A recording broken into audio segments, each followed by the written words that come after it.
aja, dari 10 atau 20 lembar yang mereka raba, ada satu yang palsu nih, mereka langsung ngerti. Karena mereka udah terbiasa teman-teman pegang yang asli. Ya, itulah cara membedakan yang asli dan yang KW. Tadi sore saya berdebat dengan satu orang, dia mengatakan Isa dan Yesus itu bisa sama, bisa enggak. Karena mereka bingung kan, kisahnya namanya sama yang dicuplik-cuplik ya di dalam Quran. Tetapi kok kisahnya tuh beda-beda antara Quran dengan Alkitab. Kemudian saya tanya, Pak, Bapak pernah tahu nggak namanya tas LV asli sama tas LV KW? Saya bilang, bedanya apa Pak? Mirip ya? Tas LV asli kalau ada beli sama tas LV yang KW itu beda banget apa mirip teman-teman? Apalagi kalau KW-nya KW super. Mirip.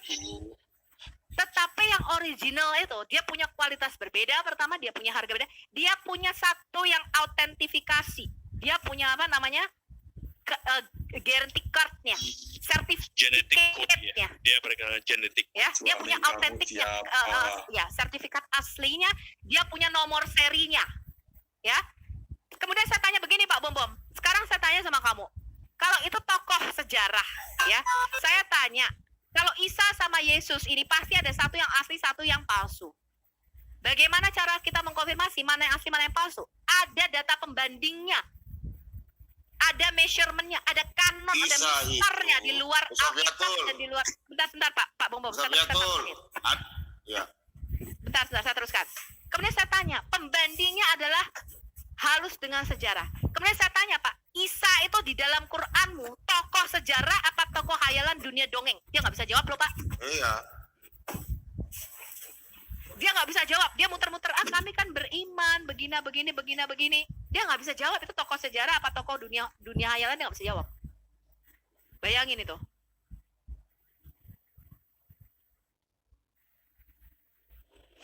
Mereka bahkan nggak bisa jawab si Isa ini tokoh sejarah apa tokoh dunia dongeng.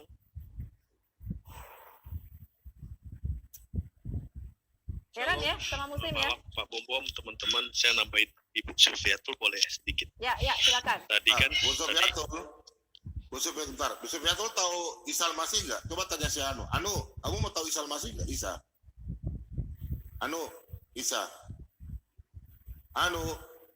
Oh nggak jawab, saya kasih turun ya. Isa itu tokoh palsu. Nggak, Isa itu temannya si Anu. Dulu sama-sama sekolah dengan si Anu, tukang berak celana di sekolah. Marah sih. Aduh, saya mau tanya. Halo, Pak Bom. Ya, salam. Sudah selesai makan, Pak. Baru pulang, bertiga. Baru sampai. Waduh, enak ya makan kenyang. Tadi malas masuk. Saya ketemu si Isa lagi ngomong-ngomong Isa. Terus? Iya, tukang sate langganan saya mampir beli sate. Saya bilang, Isa kemana? Isa lagi udah pulang Pak. Dia bentar lagi mau sahur, belanja sahur. Mau belanja sahur. Kasihan Isa. Tapi saya suka itu. Saya suka ini Pak Bom si Isa, saya keplakin kepalanya. Iya. Kalau setahu saya tuh Isa temannya si Biar makan Anu, babi dulu Isanya ya. Iya. Sekolah suka mencret di sekolah. Dia beneran Bu Sofi, si Isa ini emang Isa. Di belakangnya juga Isa AS lagi tulisannya. Saya tanya AS-nya apa?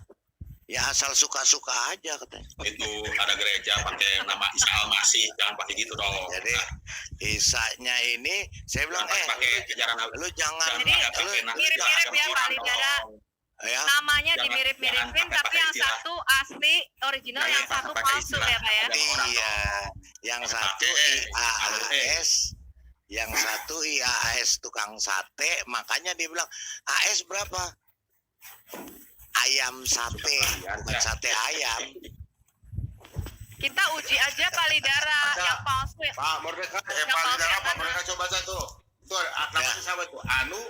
Anu Isa Bercek. Tahu nggak Isa Bercek? Berak di celana. Kenapa sih suka pakai aja bahasa orang? Kenapa? Coba aja. Anu Isa Bercek.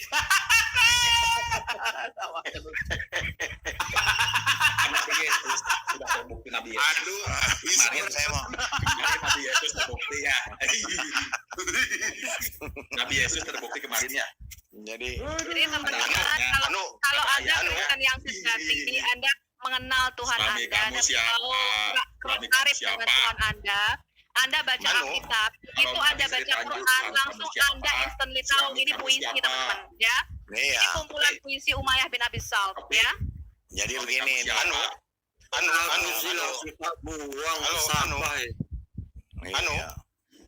Bu, Anu. ini Ya, Tuhan kamu siapa, Pak? sebentar. Tuhan kamu siapa? Anu, saya Ere. Saya mau tanya sama kamu. Itu, Tuhan kamu siapa? Tuhan kamu siapa? itu temanmu si Aditya itu grupnya itu grup gay semua, homo semua ya? Kok orang masuk ke situ harus buka kamera ya? Nah, padahal Mereka jangan-jangan Iya, suka dia sama laki-laki ya di situ ya? Emang dia suka sama laki-laki, makanya saya nggak mau masuk situ. Iya. maluin Makanya ya. Gay masuk ke semua. situ Malu harus maluin. buka-buka kamera. Dia suka sama laki-laki. Isap ganja juga mereka itu. Enggak kamu lihat ganja yang Ya aja gimana beraninya di sini aja menolong berani diajak debat kayak gitu ada yang berani malu-maluin. Saya udah pernah masuk di roomnya Aditya itu, saya udah pernah masuk ke situ. Yang ada di situ hanya sampah mereka itu. Saya kasih nama grupnya itu grup sampah. Barusan nggak ada yang berani malu-maluin saya. Saya ini aja pernah masuk goblok. dan saya kasih nama channelnya itu truk sampah, Bukan, channelnya Aditya itu. Ya, Selain truk sampah di situ grupnya gay, homo mereka saya itu. masuk tuh. Masa saya yang mewakili room ini? Saya aja Pak Bom mewakili. Palidara. Kamu masuk di sini kita nggak pernah suruh kamu buka kamera loh. Kenapa, Bu? Ya, Pak Re, Palidara. Ya. Ada nggak Ya, Tuhan i- itu kalau ngomong di Alkitab begini, Mbak? Pak, Tuhan ini kamu kuda siapa? perang yang berlari kencang dengan terengah-engah Sopi. Kasih lihat dan muka kuda yang betul, kasih lihat muka api betul. dengan ular Suami dan kamu kuda yang siapa? menyerang Kasih lihat, dan kasih lihat. Nggak ada, Bu. Suami kamu Itu, siapa? Sopi, itu bukan Suami Tuhan kamu itu. siapa? Hantu bisa Ini lihat nih, hantu. ini Tuhan nih kalau Sopi. ngomong begini nih. Suami kamu siapa? Masa Tuhan ngomong begini? Katakanlah aku Sopi. berlindung kepada Tuhan yang menguasai Kamu suku dari siapa? kejahatan makhluknya, Nggak mau dari jawab. kejahatan malam apabila telah gelap Suami kita, kamu dari kejahatan siapa? wanita-wanita Gembira. hadir yang mengus pada buhul-buhul. Iya. Nah, Bu, Teman-teman, saya nambahin dikit boleh nggak? Yang tadi disampaikan sama Ibu Beraninya cuman monolog aja. Saya nambahin dikit, Pak Bobo. Karena berani. eh, Malu-maluin aja. itu Jadi Bu, itu Tuhan. Diajak Jadi hantu, Bu. keluar nggak berani. Tuhan. Tuhan, tiada Tuhan selain hantu. teman-teman izin sebentar saya coba. Iya.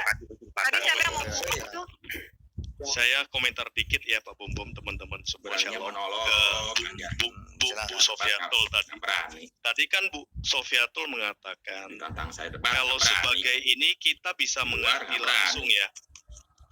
Aduh, malu bego no, dibilangin apa juga nggak nyampe. Yang keras, Pak. jadi gini.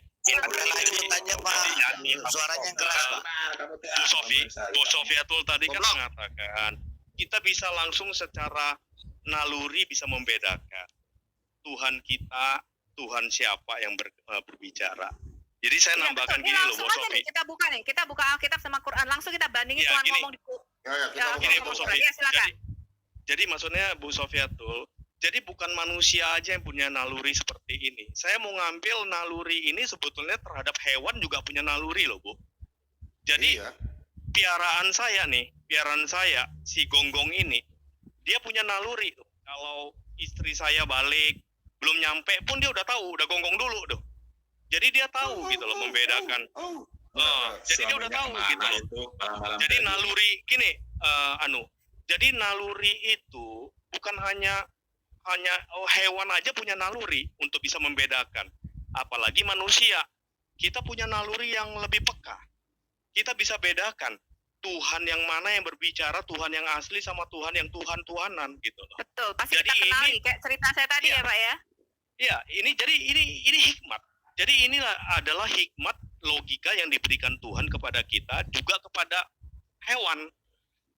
Hewan aja bisa membedakan, masa kita sebagai manusia yang punya naluri yang lebih peka nggak bisa membedakan. Jadi udah jelas kita bisa membedakan sekali. Cuma mereka aja nggak tahu nih, yang kaum RT 06 ini kenapa mereka nggak bisa membedakan Tuhan yang mana sama Tuhan-Tuhanan gitu. Silakan. Iya, itu dia Pak, saya bilang. Boleh, Tuh, boleh. kan kalau ini Pak Bom, nah sebelum ini, jadi tiada Tuhan tuh Teman saya dia, Pak. selain hantu. Cuman Gitu. tim Nah, itu ini yang kita- berkualitas. Bu Sofi, nah ini di sini ya, disinilah Ya, benar. terbaca puisi-puisi ya, saya baca ini ya. Ini tulisannya, ini linknya ya di Carlos David 24 September 2017. Di sini Quran 8:31, dan apabila ayat-ayat kami Ini bacakan kemarin. kepada mereka berkata, Kemarin. sesungguhnya kami Ternyata telah di mendengar Nabi ayat-ayat Yesus ada, seperti Pak. Nabi ini. Yesus. Jika kami Bukan Tuhan Yesus. Nabi menghendaki, Yesus ada. niscaya kami Gitu. dapat membacakan yang seperti ini.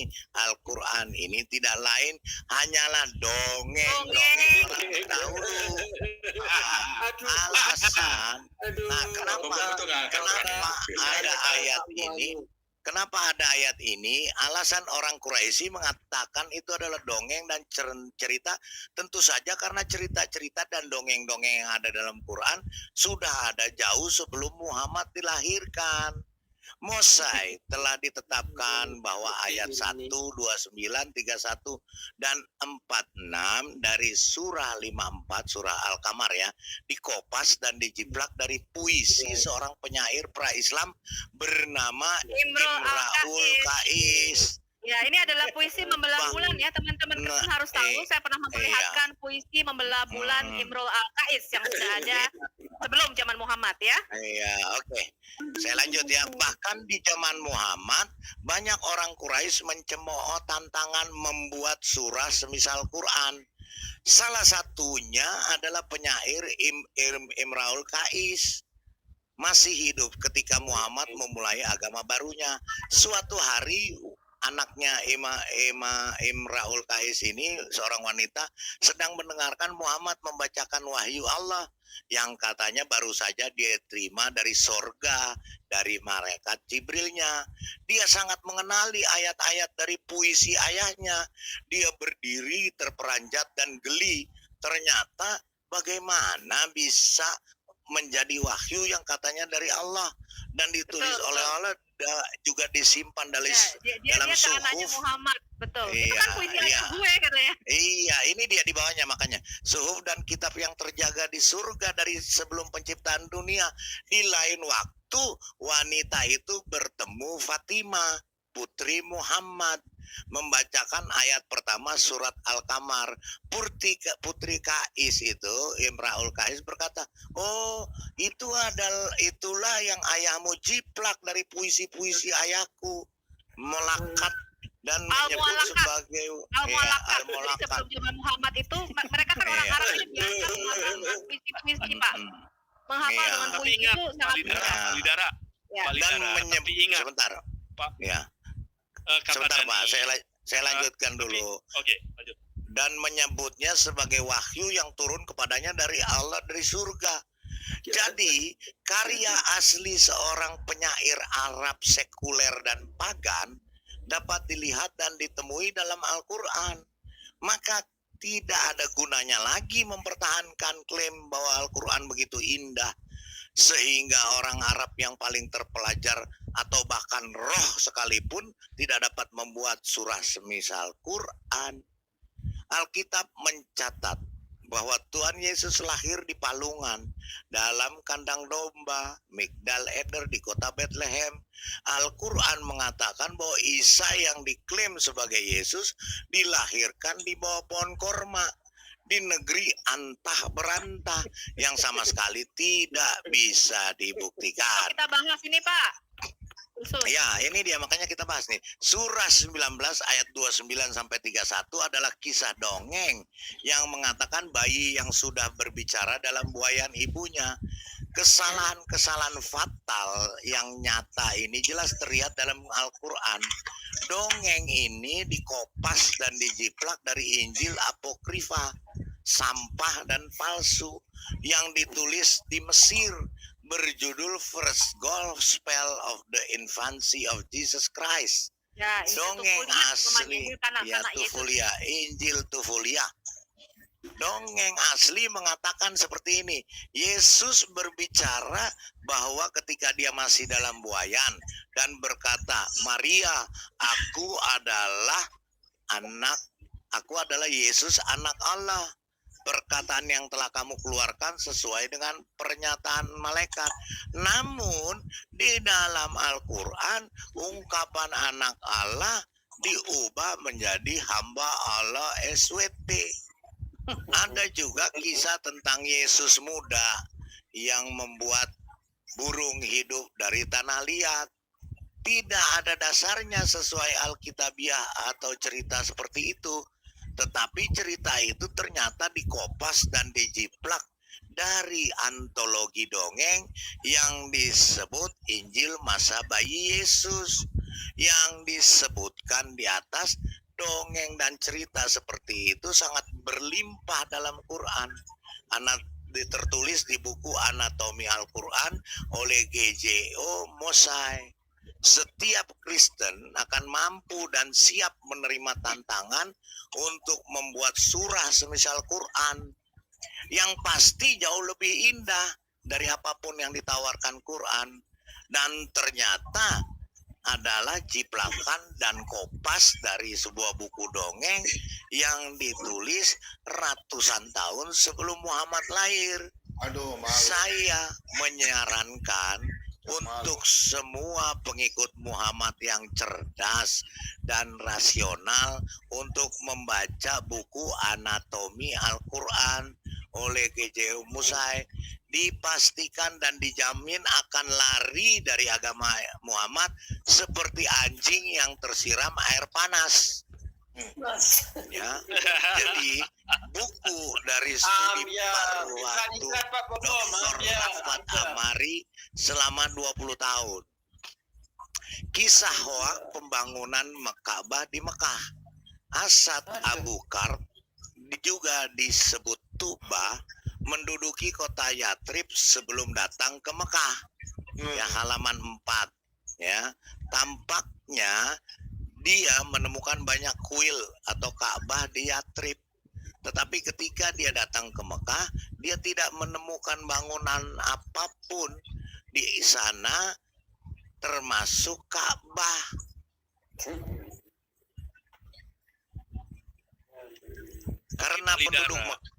Karena penduduk Mekah adalah penduduk baru dari Yaman, maka Asad Abu Bakar membangunkan mereka sebuah kuil pagan atau Ka'bah sederhana dengan gaya Yaman, termasuk batu hitam dari Yaman yang bernama Rukun Yamani. Dia melakukan ini untuk menghubungkan orang-orang dengan dirinya.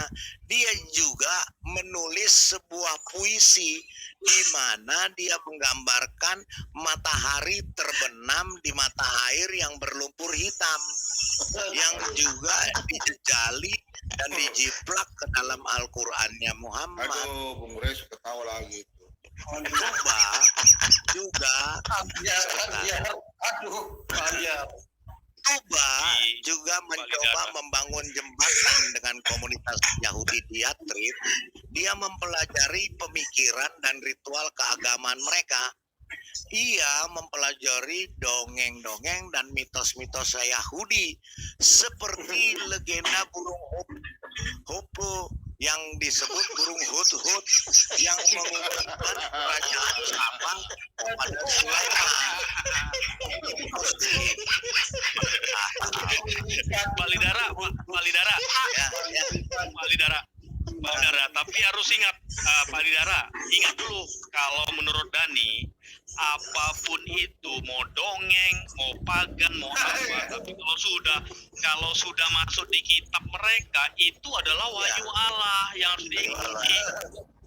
Ini kata Pak Dani. Pak Lidara, ini materi ini nanti bisa digabung sama Husein yang sudah kita tampilkan, yaitu puisi-puisi Umayyah bin Abi Salt. Jadi Muhammad itu suka sekali mendengarkan ratusan puisi Umayyah bin Abi Salt dan tercatat kira-kira hampir 14 kemarin.